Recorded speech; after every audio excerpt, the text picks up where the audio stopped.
100,000 people had voted twice in the primary, and that this was a serious intentional fraud upon the people of Georgia. Quote, "Those that make the choice to game the system are breaking the law, and as Secretary of State I will not tolerate." Oh, he sounded so butch way back when in September, but he seems to be a lot more tolerant of it just 2 months later.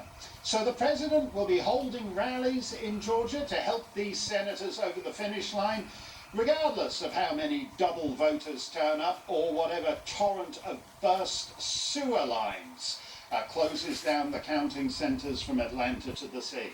This is the new Georgia, we're told. It's no longer a reliable red state. It's all purple now. It's all swing statey now, where a moderate Democrat can run to the centre and unseat a Republican. So how centrist, how moderate is Kelly Loeffler's Democrat opponent? He's this moderate. He's anti-gun, he's anti-cop, he's anti-Trump, and more than that, he's anti-all you enablers of Trump. And if it is true that a man who has dominated the news and poisoned the discussion for months needs to repent, then it is doubly true that a nation that can produce such a man and make his vitriol go viral needs to repent. No matter what happens next month, more than a third of the nation that would go along with this is reason to be afraid. America needs to repent for its worship of whiteness.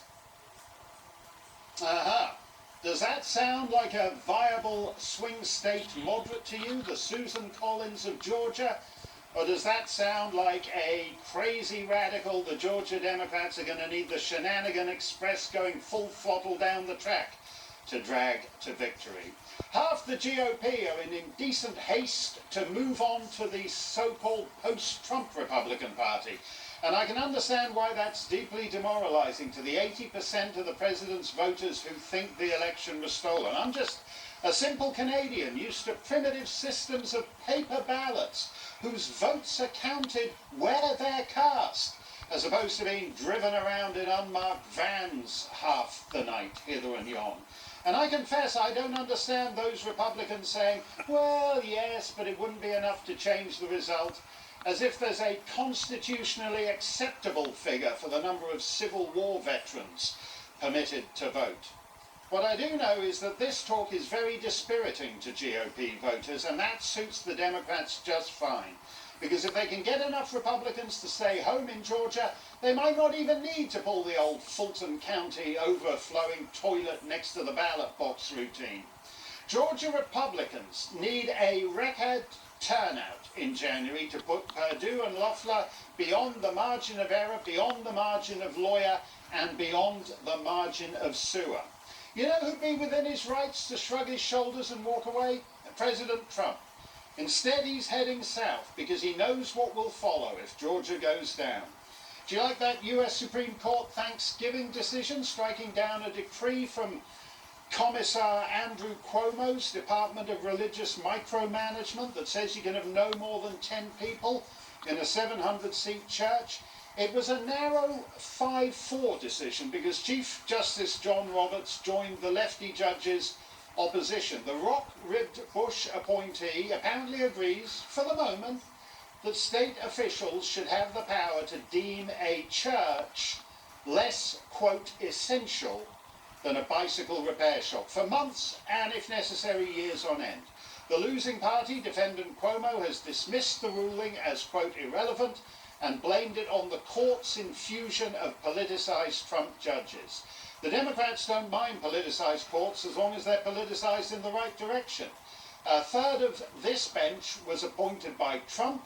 They don't like that, and they're not going to put up with it, and they'll add new judges to the court to ensure Andrew Cuomo need no longer be irritated by passing restraints on state power. Aside from court packing, they're also going for electoral college packing. If they win those Senate seats, they'll be adding new states. First, Puerto Rico and the District of Columbia. But hey, why stop there? American troops have been running around Helmand Province in Afghanistan and the Sunni Triangle in Iraq for 20 years now. How about Hillary's liberated Libya? Its polling places work better than Wayne County's. Let's make them states. Or are incendiary Afghan goat herds not yet sufficiently reliable Democrat voters? And then there's the easiest fix of all, abolishing the filibuster, so that the so-called world's greatest deliberative body no longer needs to deliberate its way to 60 votes. 51 will put them over the top and enable them to put tens of millions of people living in the country illegally on the express check-in for US citizenship and Democrat voting. A couple of new states, a handful of new Supreme Court justices, millions of new voters. Now, if you're an existing Democrat voter, you may be wondering, none of these things seem to have anything to do with healthcare or the economy or any public policy that affects my life one iota. And you're right. We hear all this nonsense about how maybe Amy Klobuchar doesn't agree with AOC about the Green New Deal or mandatory non-binary pronouns for the last free binary Americans. But one thing all Democrats are in complete agreement on is new levers of Democrat power. Because unlike the Republicans, the Democrats are serious about power, and when they get it, their priority is to get more of it and keep it. California is a one-party state, New York is a one-party state, Massachusetts is a one-party state, but there's a lot of states out there, and these guys are in a hurry. And maybe with 2 Senate seats, they can just get it done nationally once and for all. That's what's at stake in Georgia. Joining us now is the CEO